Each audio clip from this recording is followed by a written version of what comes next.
आपको आपको मैंने बताया, क्लैरिफाई कर दिया कि what is that inductive conceptual framework क्या था और डिडक्टिव कंसेप्चुअल फ्रेमवर्क क्या है। डिडक्टिव कंसेप्चुअल फ्रेमवर्क हमारे पास कौन सा था, जो कि हमने बनाया था स्टार्ट में, जब हमने अपने कॉन्सेप्ट्स को डिड्यूस किया था। We drive this concepts from our theory and the literature review. ठीक है, फिर हमने क्या किया, हमने डेटा एनालिसिस किया, हम इस ethnographic cycle of data collection से गुजरे, analytical cycle of data analysis से गुजरे, फिर हमारे पास नए उसके बाद कॉन्सेप्ट्स आए, उनके पास रिस्पॉन्सेज मिले, हमें एक नई इंफॉर्मेशन और आप ये कहते हो कि हमें न्यू आप कहते हो कि पॉइंट्स पता चले, न्यू कॉन्सेप्ट्स पता चले।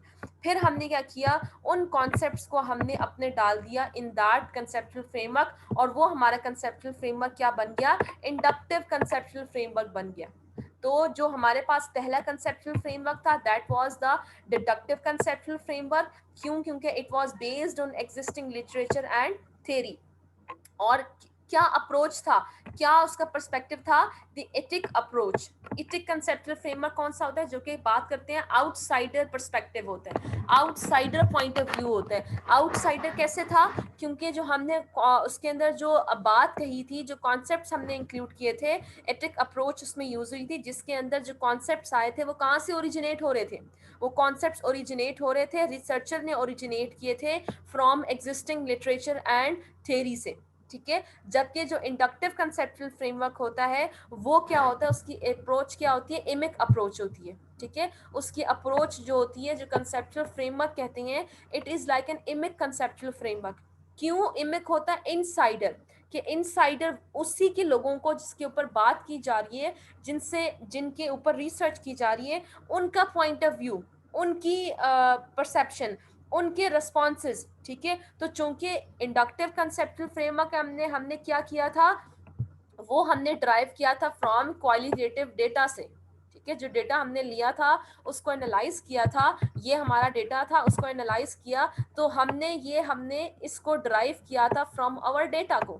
ठीक है, तो इसलिए ये हमें कहाँ से पता चले थे, ये जो रिस्पॉन्सेज थे, ये जो पॉइंट्स थे, ये जो न्यू कॉन्सेप्ट्स हमें पता चले, ये हमें कहाँ से पता चले थे, ये हमें पता चले थे from the responses of the our respondents. ठीक है, हमारे जो पार्टिसिपेंट्स थे, हमारे जो रिस्पोंडेंट्स थे, उनसे पता चले ना। तो ये क्या बता रहे हैं कि ये जो पॉइंट्स हैं ये क्या है, ये इमिक पर्सपेक्टिव है हमारा, क्योंकि इट इज इनसाइडर पर्सपेक्टिव।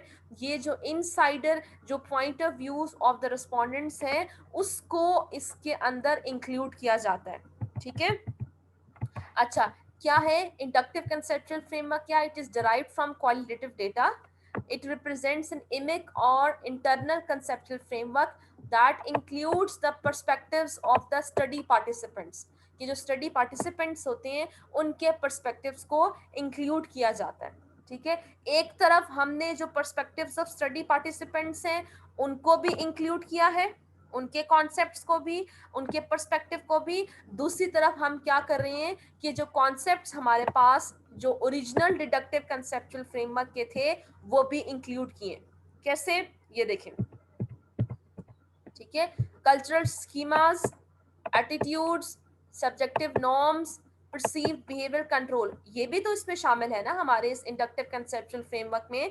तो इट मींस कि जो इंडक्टिव कंसेप्चुअल फ्रेमवर्क है, ये both, it is both emic conceptual framework as well as it is ethic conceptual framework, क्योंकि इसके अंदर हमने जो पॉइंट्स प्रेजेंट किए हैं वो आपके from the perspective of the participants भी हैं, as well as it includes the concepts जो कि आपके आउटसाइडर हैं, मीन्स कि वो रिसर्चर ने ड्राइव किए from the existing literature and theory.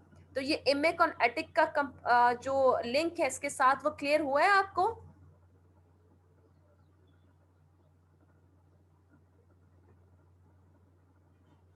Ji, inductive yes sir. Conceptual framework के अंदर दोनों अप्रोच यूज होती हैं, इमिक अप्रोच भी और एटिक अप्रोच भी। एटिक अप्रोच में क्या है कि जिसके अंदर इनसाइडर भी है और आउटसाइडर भी जो एक्सटर्नल भी। रिस्पॉन्सेज हैं, पर्सपेक्टिव्स हैं, वो इंक्लूड हो रही है। द एटिक एंड इमिक फ्रेमवर्क्स, ठीक है, क्या है, क्यों? क्योंकि it includes the data collected on attitude, subjective norms and perceived behavioral control. ये क्या है? ये हमारे पास एथिक थे क्योंकि ये एक्सटर्नल थे, ठीक है। और हमने क्या किया कि हैविंग सन हमारे पास ये न्यू कॉन्सेप्ट इमर्ज हुआ था, तो हैविंग सन वाला न्यू कॉन्सेप्ट भी हमने क्या किया, अपने इस इंडक्टिव कंसेप्चुअल फ्रेमवर्क में इंक्लूड किया। तो ये क्या शो कर रहा है, आप इसको कंक्लूड कर सकते हैं इस पॉइंट से कि जो डिडक्टिव कंसेप्चुअल फ्रेमवर्क है इट गाइडेड द रिसर्च, आपको रिसर्च में गाइड करता है, जबकि जो इंडक्टिव कंसेप्चुअल फ्रेमवर्क है it helps to answer the research questions, ठीक है। कि जो रिसर्च क्वेश्चंस हमने बनाए थे, ठीक है। अब आपका ये था, ये है आपका इंडक्टिव कंसेप्चुअल फ्रेमवर्क। अब इंडक्टिव कंसेप्चुअल फ्रेमवर्क आ गया, अब आप इसको लिंक करो अपने रिसर्च क्वेश्चंस के साथ। So what were these research questions? हमारे रिसर्च क्वेश्चन क्या थे? What is the cultural meaning system related to having children? How are peoples beliefs and decision making embedded in this cultural meaning system? How do cultural schemas in motivate people behaviour regarding having children? ठीक है, ये 3 questions ये थे जो हमने एक theory से link करके बनाए थे, और 3 क्वेश्चंस ये थे, what are the attitudes of couple regarding having children? तो एटीट्यूड से रिलेटेड हमें आंसर मिल गया। What are the subjective norms of couples about having children? Subjective norms भी पता चल गए हमें। What is the perceived behavioural control regarding having children? तो ये हमें आंसर्स अपने कहाँ मिले, हमें ये अपने रिस्पॉन्सेज मिले in our inductive conceptual framework. ये देखें, कल्चरल स्कीमा से रिलेटेड भी हमें जवाब मिल गया, एटीट्यूड से रिलेटेड भी हमने अपने रिस्पॉन्सेज मिल गए, सब्जेक्टिव नॉर्म से रिलेटेड भी हमें बात पता चल गई, परसीव बिहेवियर कंट्रोल से रिलेटेड भी बात पता चली। जो नई चीज हमें पता चली वो क्या थी? That preference of having sons, ठीक है। This is the new concept जो कि हमें पता चला, जो कि हमने पहले नहीं सोचा हुआ था, या पहले हमें नहीं पता चला था जब हम लिटरेचर को रिव्यू कर रहे थे, जब हम थ्योरी को अपने इसके साथ स्टडी कर रहे थे। हमें ये जो कॉन्सेप्ट था, ये जो न्यू फिनोमेना था, या जो नई ये जो रिस्पॉन्स पता चला, ये कहाँ से पता चला?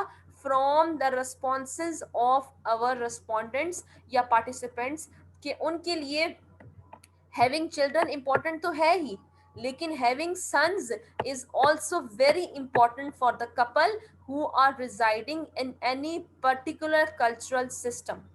सबको क्लियर हो गया है कंसेप्चुअल फ्रेमवर्क के इंडक्टिव कंसेप्चुअल फ्रेमवर्क क्या होता है, डिडक्टिव कंसेप्चुअल फ्रेमवर्क क्या होता है, और इंडक्टिव कैसे इमिक एंड एटिक